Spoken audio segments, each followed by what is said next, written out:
Good afternoon, guys. This is the members weekend video. Um, the format's going to be basically, I'm going to go over the market a little bit. I'm going to give you my thoughts on what I'm seeing, and then I'm sending you the scan list via the email. There's a lot of stocks because again, I about 500 stocks. I did a pretty comprehensive scan just to kind of get a good inventory of merchandise on hand in case we do start trending higher coming into late September, mid October, we start building our watch list and our trend lines and getting ahead of the game a little bit. And then I'm not going to go through the scan list. I'm going to go through these 25 right here, probably 23 of them. I haven't looked at them yet, so these are alerts that hit, so we can kind of have a crystal ball and go in hindsight and go through the alerts that we had set forth and see if they triggered. I mean, actually they all triggered because they have the alert, but to see if they actually materialized, if we would have taken them. I took some of them. I'm going to go over the ones that I had and see how we would have done. So again, basically, we are at the 50 and 21. We're just, barely just above the 50 on the NASDAQ, hitting our head just above the 21. But here is what I have a problem with: the volume. Okay, we are below average volume for the last 50 days. So, yeah, we've had 3 days up, but this was on a gap up on Friday, so that's going to get filled. So do I see us going a little bit higher, then coming back down? Possibly. I also mentioned that the beginning of the month, the beginning of the quarter, that kind of thing, they usually, new money flows in, so you have more buying just because of new institutional flow comes in from the pensions, from the 401ks and so forth. So that could have been what happened this week. Again, it was a shortened week. We only had Tuesday through Friday, so there was less volume on that as well. So as I mentioned before, less sellers. When the sellers are away, then any kind of buying, moves the market up a little bit. The S&P is looking a little bit better. That is clearly above the 21 and clearly above the 50, but even on less volume. So that's also, concerning. We are coming back in from this double bottom. This would have been the entry. Let's see, right here. This is lower than this one. This one is lower than this one. Here's your pivot. That would have been your entry, and the 200 was your resistance, and we came back down there again. And then that's that same pivot right there. You see, you gap down, and that's your level now of resistance, and that hit his head 3 times in that same level, and we flushed back down again. Okay, now back in this little pivot area here, we came right back to it, and then we come back to it again around here somewhere. So we might come back down to this 4177, 4178 area. Where it's 100 points away. That's still good money to be made. But do we clear it? The 200 will kind of be getting closer to it. So this is going to be an inflection point right here. Let me clean this up a little bit. This right here might be an inflection point. Okay? So right here, somewhere in the 4180 range. Again, there's still good money to be made here. Or, this could be an area of resistance. We might have a little up there beginning of the day on Monday, and then come back down to sell off back to the 4,000 level. Round number, psychological thing. Either way, I am thinking, I am in the thesis that this is a bear market rally, not a new uptrend. That's the bad news. The good news is this is definitely higher lows, okay? Higher. The NASDAQ. Okay? Every low, it's higher. So this is a nice trend. So the next downturn, cannot be any lower than, let's say, here. Because if you break this, then this trend now has shifted. We have a nice little cup here. Just to pull back. It's getting to a nice little cup here. So the same, if you look at it, it's kind of the same level right here, roughly around here, where you had this double bottom right here. That's your pivot. That would have been your entry. You would have a nice move here from, let's say 12,350 to 13,180, and then the 200 kind of came into play.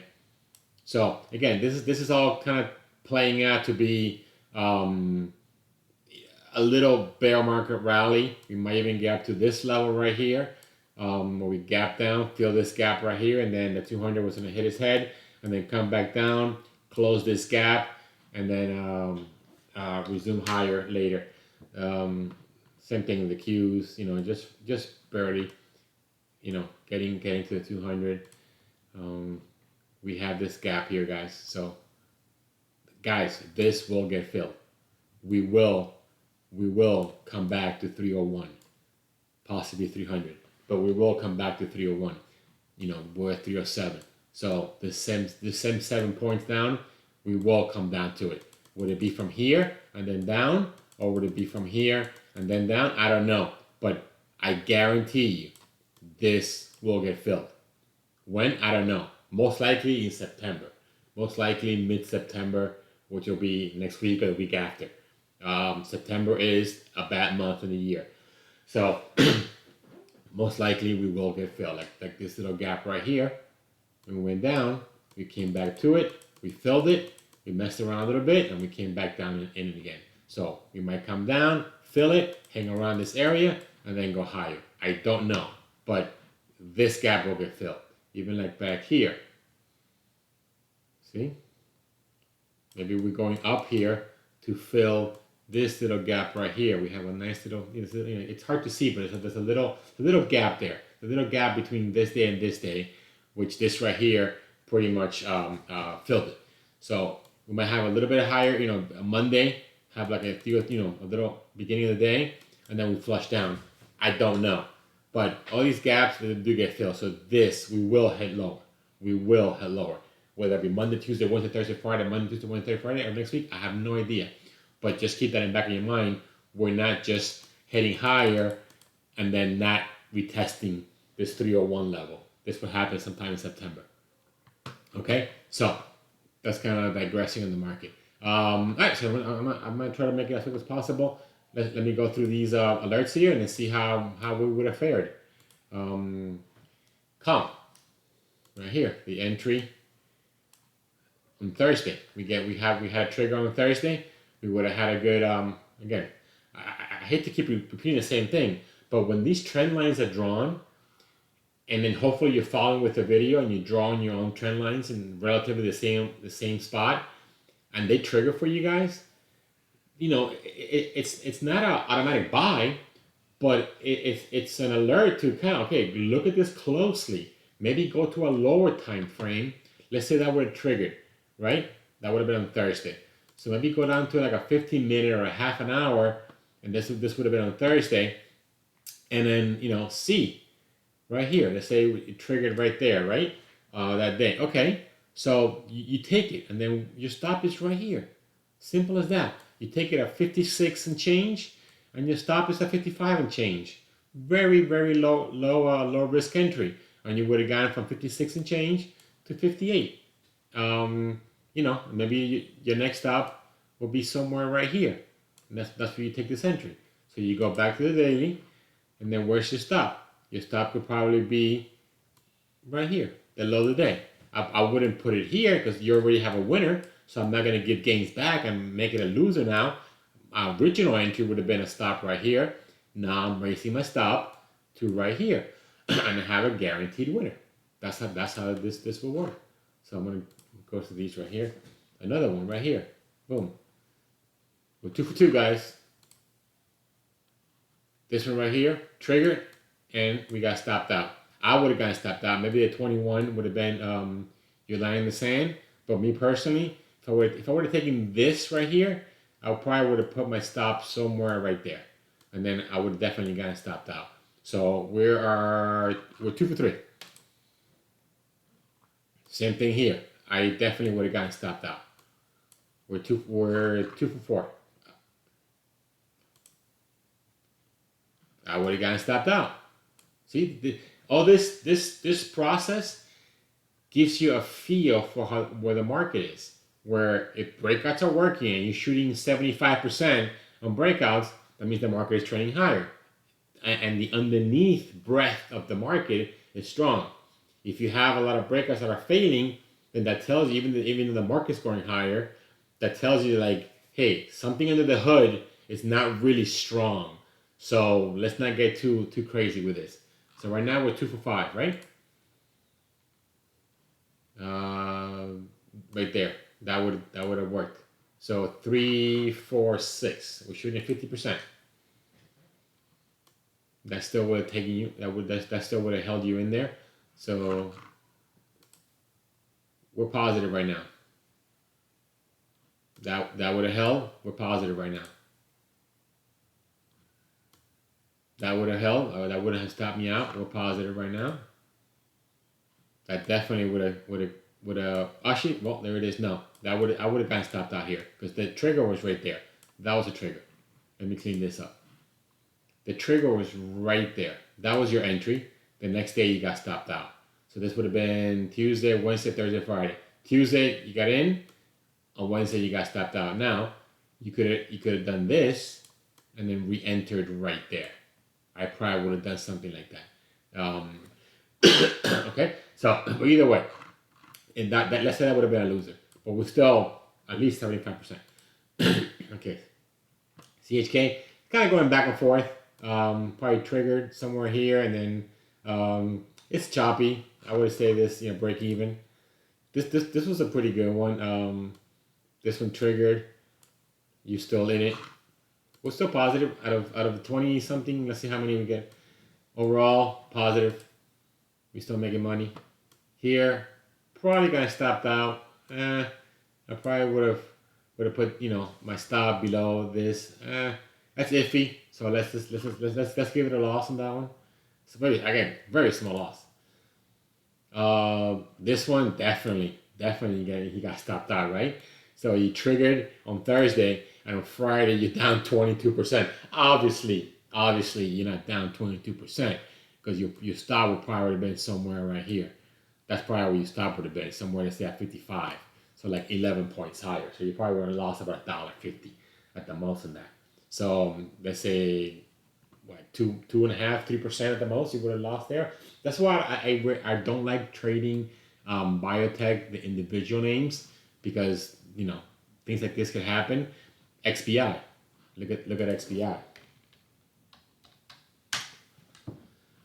XBI, I have XBI back here at 81 cost basis. So XBI is it's the ETF for that. So that's why I prefer to trade that. All right, this one, this would have been a nice little entry right there. See how I'm throwing it already right here. So that's a winner. This one, that was a breakout alert. That's probably like a break even. This is another breakout alert. That probably would have been the entry right there. This one, I had an alert. That's positive. It would have been up 3%. This one, took the alert, kind of like holding it, maybe a 21. I'm probably still holding this. The SPY that gave me the alert right there with the SPY to go over this trend line. So that's some positive news. ADM, I currently have ADM. So back right here. That's the entry. And then I have QSR as well. I think I have it at 15. What's the QSR? QSR is, I have a cost basis of 59.33. 59.33. So I took it somewhere probably right here when it got near the 21, and then it reversed higher the next day above yet the previous low, and I bought it right there. I'm adding to it above 61.10, 61.11, around there. The ones that I currently have, QSR is one of them. Showed you right there. GPC. I'm currently in GPC. That triggered. I got stopped out. I took profits into strength the next day, but I still have a half position, so I'm still holding GPC. That's still working. This 161.45 seems to be a nice support area. I have, let me see, DRVN right here. That's a nice, nice move in the stock.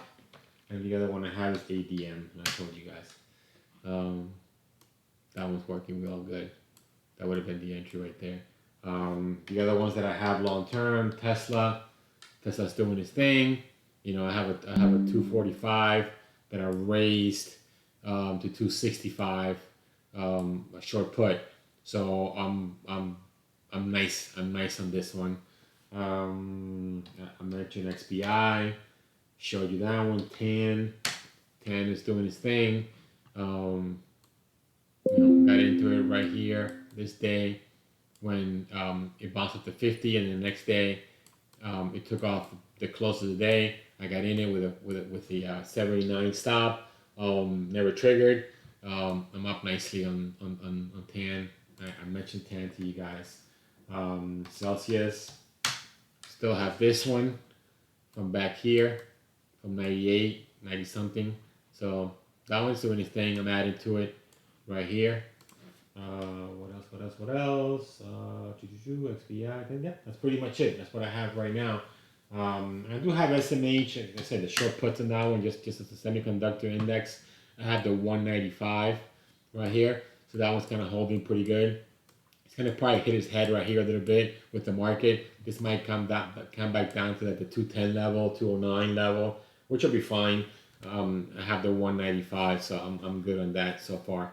So again, overall, out of the 23 we went through here, you know, we had maybe like, let's say 5, 6 that didn't work out. So guys, you know, I mean, we're batting pretty good.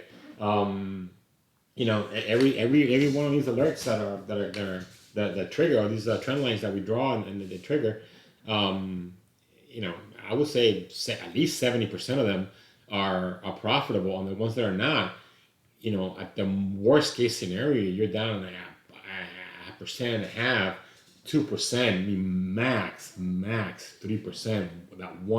That gap down, but most of the time, 1.5% to 2% is your max stop loss, where with potential for 5, 6, 7, 10, 12% gains. I haven't gotten a 12%er in a while just because of the market is choppy as heck. But I've gotten my 7%, my 8%, my 9%, my 5%. And again, I'm taking profit into strength.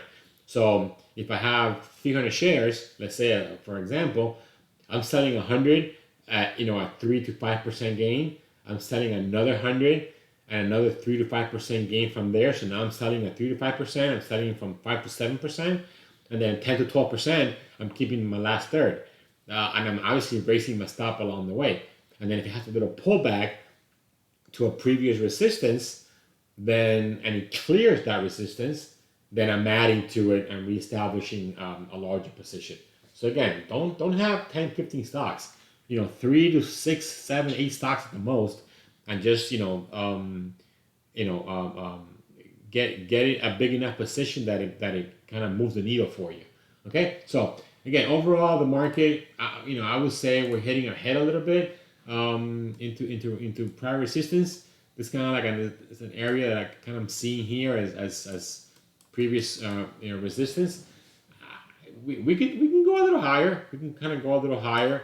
And at the 200, we'll kind of come in a little bit for the next week or so. And this could be an inflection point somewhere right here, just shy of 13,000, which again is 900 points. So again, we're gonna make some good money if that happens. Or we could just kind of just go up, 50, 100 points on Monday. Just kind of have a little, shakeout of the shorts, and then boom, come in and fill this gap right here, and then hang around for a little bit, fill in the gap, and then head higher. And then this time is 2 weeks have passed, and then this sucker is gonna come in. And again, this the inflection point I'm talking about. We might have it here. We might have it lower as time passes. Okay, so just kind of keep that in, keep that in back of your mind as a narrative to the overall picture of the market. But again, stock pickers market.